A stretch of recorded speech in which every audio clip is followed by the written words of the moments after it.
I don't think I'm alone in saying that I love the concept of vampires, and if any of you say anything about Twilight, I'll hurt you. The original idea of them being a representation of the lustful, gluttonous, and immoral side of humanity and a few other things as well, it gets complicated. And with their overall premise and powers, it gives them a lot of opportunity for excellent storytelling. I mean, just think of all the good vampire anime we got that I loved so much, no.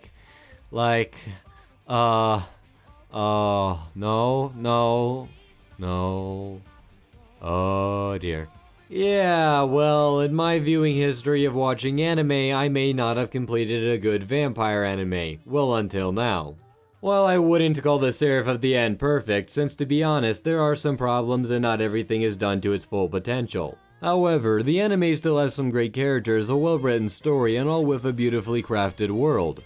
The story starts off as humanity is struck by a virus that seems to kill everyone not under the age of 12. As this takes place, vampires take over and seek to imprison the remaining humans as livestock. After this becomes a reality, a group of kids led by two boys, Yu and Mika, try to escape from their world of imprisonment, with this eventually leading the main character Yu to join an army devoted to fighting back against the vampires. Now, I could see some people marking the main character Yu as being a generic angry rage type character. But for myself, although he isn't the most original character in the world, that doesn't mean he can't be done well. Okay, fine, I know a lot of you are thinking this. Yeah, he's basically just a worse off version of Eren Yeager from Attack on Titan, with you lacking Eren's extreme level of rage and obsession that helped define his character. Both of their motivations are closely the same, they're in a post-apocalyptic setting, elements involving them throughout the story are very similar, and lastly, does this sound familiar? Hey kid, how would you like to help us get rid of the vampires once and for all? As long as I get to kill every last one of them. Kill them all. Every last one. But even with this in mind, it would be unfair to hold him by the elements of another anime that someone watching this show might not have even seen. Instead, it would be far better to judge him by how he is portrayed in the anime. I'll agree that the extent that a show mimics another may be worth a complaint if it starts to become plagiarism and not heavy inspiration. But if an anime has positives critically, such as good characters, drama, and so on, then the show does things well. I would also not go as far as to say he's completely identical, with elements like his drama involving his old friend giving him some differences. First of all, his motivation to take revenge on the vampires is fairly well done. They don't just go out and shove the tragedy right in our face, but first let us get to know the people that it's affecting. They get time to simply interact, express hopes for the future, and genuinely express that they care about each other. While they're not the most sympathetic, tragic, or dramatic interactions ever, they're still able to create a more meaningful motivation than without them.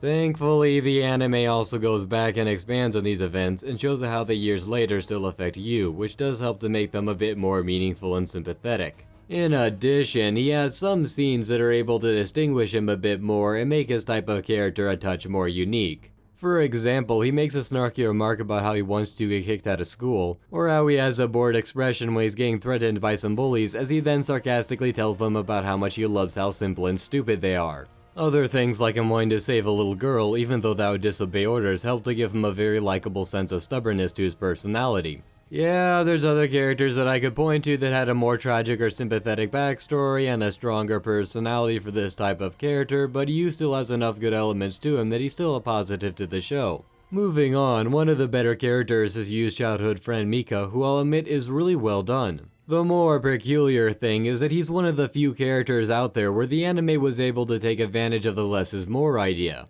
with the main reason being how interesting the change in his personality is and how the viewer raises questions about his mindset. As the cause of this interest is created by how well his character's psychological struggle is presented. We get to see him rejecting to accept his new reality as he's being emotionally torn apart to do something he hates or be given an even worse fate. Another part of this concept is how drastically his personality changes. He goes from being your typical normal happy child character to being super stern and serious as he barely even interacts with those around him. While the anime gives out the justification for this change being his emotional struggles, the show cleverly raises a lot of questions about the details for the viewer to wonder about. And the story also does a great job of furthering this idea. One scene might show him trying to help a human, where another one he's attempting to kill a human soldier. By giving out enough information for justification and mixing that of morally gray elements and dramatic change, the anime is able to effectively create a very interesting character. Next on the list, I want to talk about my by far favorite character in the show, Shinoa. She's one of those characters that has such a great personality that I could easily listen to her for hours and hours and not get bored. How she loves to mess around with you and some of the other characters with her dry, sarcastic, and nonchalant devilish humor is extremely entertaining. With a part of it being that humor is not just the typical copy and paste you idiot stuff and whatever that I'm sure you all heard before. But rather, the writers put a lot of thought into whatever she says to make her far more unique and just flat out humorous. Look who's here. You! How dare you, Shinoa! You're no squad leader! Sorry, Mitsu, but Gurren thinks I'm right for the job. Don't even think about it, Mitsuba. From this day forward, Shinoa is your squad leader, so Don't worry, Lieutenant Colonel, I can handle Mitsu's temper. After all, I'm a mature woman. The whining of an incompetent loser doesn't affect me one bit. However, the anime doesn't stop there. On top of her definable humor, she also has outbursts of a psychotic level of joy and happiness to mess with people around her or simply because she wants to. Shinoa is probably one of the most unique characters personality-wise, since you don't normally see a dry-wit character running around giggling like a happy little schoolgirl. Her response to just about anything is always completely unpredictable, which keeps her from getting one-note and boring to the viewer. On a side note, her voice actress did an absolutely perfect job portraying her character, as every emotion Shinoa did was spot on, and that goes for the sub and the dub. Another part that helps her quality is how well her character and personality contrast to most soldiers fighting in the army. While most people are trying to kill the vampires, take revenge, or simply survive, Shinoa appears to be much more concerned with enjoying herself more than anything else. Even when she's asked about her sister who died, she just kinda talks about it in an unusually casual way, which really leads the viewer to wanting to know why. The last thing I want to talk about with her is that she's not restricted to her personality type. She's still able to care about and become invested in other people and give out a full range of emotions. There is just a massive amount of things that the anime gives to Shinoa's character, from a well thought out personality to some interest and believability to just enjoy every time she's on screen. Unfortunately, much to my disapproval, not all characters can be a Shinoa, even though I would like that. By far the weakest character in the anime is this kid named Yoichi. His entire personality consists of being the generic nerd character. He's weak, he needs help, etc. This wouldn't be a problem if he could at least have some type of redeeming quality, but everything the anime tries with him doesn't succeed. It seemed like the anime was trying to make him friends with you to try to fix this, however they barely even share any screen time and nonetheless meaningful interactions. Actually, on that note, he does have much less screen time compared to the other main characters. A good amount of the time I had to remember, oh yeah, this guy exists. Unfortunately. Anyway, getting back on track, the element the anime tries to use to define him and give him motivation is the death of his sister. And in theory, it's a good concept, but they show next to nothing to let the viewer fully understand or become invested in the grief Yoichi feels because of this. Even the emotions he shows are nothing special, just some mild sadness and some self-loathing. They don't give out any more information as to why Yoichi feels this way other than the basic cause and effect, and that's definitely not the full detailed exploration of his mindset that's needed to make this type of thing work. Furthermore, it's not like this marks his character since it doesn't affect his personality or create any notable development. In contrast, the anime lets us get to know Yu's family. He's completely affected by his past and has some memorable lines that help his somewhat unoriginal archetype. In every way, Yoichi is forgettable and should have been written out of the show, as it definitely would have been easy enough. The last character I want to directly talk about is Mr. I'm secure enough in my masculinity to dye my hair pink, who's apparently named Kimizuki. Anyway, on one hand, Pinky suffers in the same way if not to a lesser extent that Yoichi does. At least they do give some focus on his motivation to rise up the ranks to help his sister, the benefits that would give him. As far as a definable motivation goes, this is pretty weak, since its drama really lacks the impact or complexity to really resonate with the viewer. When you look at an anime like Clannad, the drama works so well because it's able to create legitimately strong emotions, and we've been given enough time and interest to become invested in the characters. I will give it the benefit that it contains enough to be a legitimate motivation, but that's not the same thing as powerful. As far as the rest of his character goes, even though his cynical, grumpy personality isn't really unique or memorable, he's still able to be fairly enjoyable with some interactions from you. Then later seeing them work together and get along a bit better was some development, I suppose. Overall, Pinky really isn't a strong point of the show, but I guess he still has enough as not to be worth heavily complaining about. Actually, while I'm on the topic, another reason I'm going a bit easier on the characters is that they do have some good interactions. They like to poke fun at each other from time to time in a humorous way that just makes them fun to be around. Even though most of the entertaining interactions are because of Shinoa, it helps to improve the less impactful characters a bit more, even if that doesn't fix everything. The anime also gives them some time just to let them talk about each other's past and so on. However, the interactions definitely weren't perfect, since every once in a while, things started to get a bit on the corny side. For example, when Yu goes back to save some of his squad members, several characters start obsessively talking about how they're all family and how you should quote-unquote Trust your family. This is something you would expect from friends and family who have stuck with each other through thick and thin for ages, or at least had a very emotional bond. Not a bunch of teenagers who haven't known each other for very long and like to bicker every now and then. This whole thing felt incredibly out of character and like the writers were trying to make a moment without the proper justification. Now I understand that this is a part of the show with Yu getting friends, dealing with his past family problems and so on, but the terminology that presents this feels way too direct and lacks a sense of believability. Using the term comrade or just anything that would feel more natural for these type of characters would be so much better. When you're trying to create a moment, it is very important not to drop the personalities of the characters or the emotions are just going to feel shoehorned.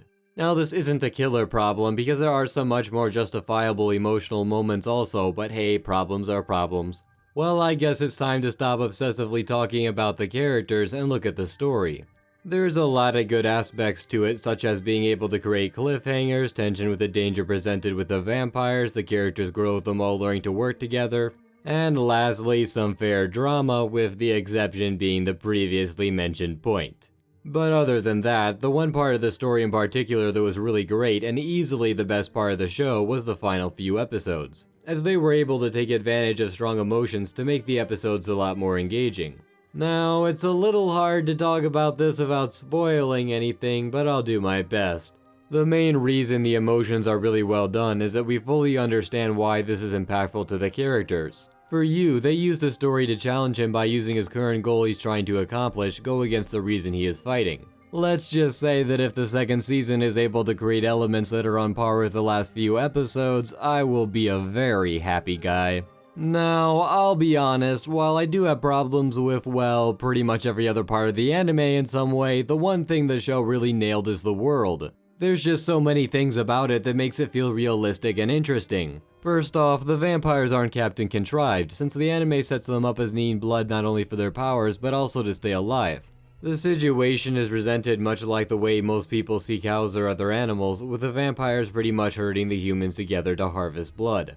They see the humans as inferior not because the anime said so, but rather they kind of need to so they can survive. So the humans fighting against them are more so seen as a mad dog threatening their survival. The concept of humans being able to become vampires also adds a layer of complexity to the world. And this isn't just some sloppy add-on, as it's used to explore themes like the psychological effects of them not being human, having to now drink blood, and being feared and rejected by humanity. Next on the list, they do an excellent job of presenting the concept of the demon weapons. They really catch the eye with how interesting and creative their designs are. Well, I mean, just look at them. When one of the captains Gurren unsheathes his sword, we get to see all these smoky, shadowy wires come out, a whale fills the room and starts to damage the walls, and it hurts the students by just being around it. When Shinoa presents her demon, it comes out in this black and orange fog mixed together with little sketchy white lines, giving it a very distinct animation style. These things both do an excellent job at creating an otherworldly appeal to the viewer of what they are. In addition, the concept of the demons is interesting, even if the show might have not taken full advantage of it. They play around with the element of them being able to feed on people's emotions to take them over in a type of rogue mode, which I guess is substance, although it's not thoroughly explored. Probably the best part about this was how the anime used it to develop the psychological mindset of the characters. For example, they show Yu's guilt of his past and some presentation of the mindset of Mr. Pinkhair. The demon possession idea is more so used to present the characters, and it works well as an additional add-on since it's not the main point of the world of the story. Another small detail that was able to add on to the believability of the world was simply having the humans call the vampires by the slaying vamps. Using a derogatory slang for an enemy is not an uncommon thing for history, so it's able to make the world feel more realistic. Now on their own, none of these really make an outstanding world, but together they give depth and complexity, with thankfully a moderately paced explanation about all these elements so they don't drown the viewer in info to make a really well put together world. So in the end, have I found the oh-so-perfect vampire anime that I've been longing for? No, not really. Some of the characters are mediocre to just plain forgettable, and not all the scenes work. However, flawed in some areas does not automatically mean it's bad.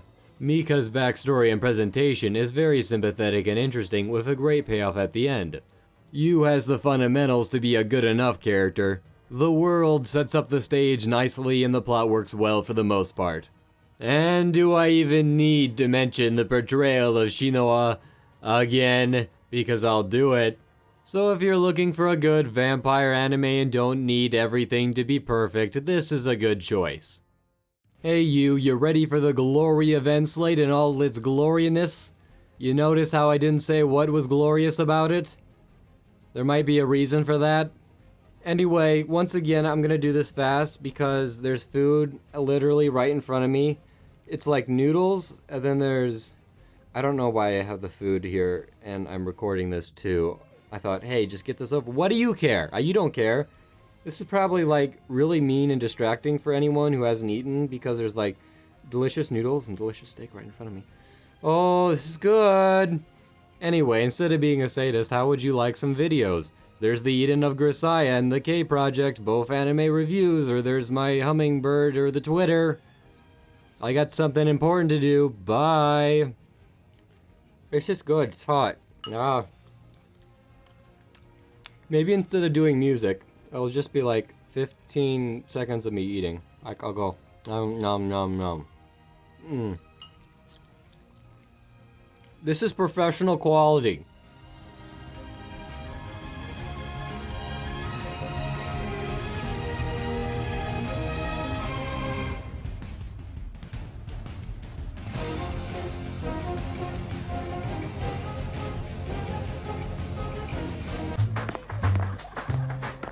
What's your problem?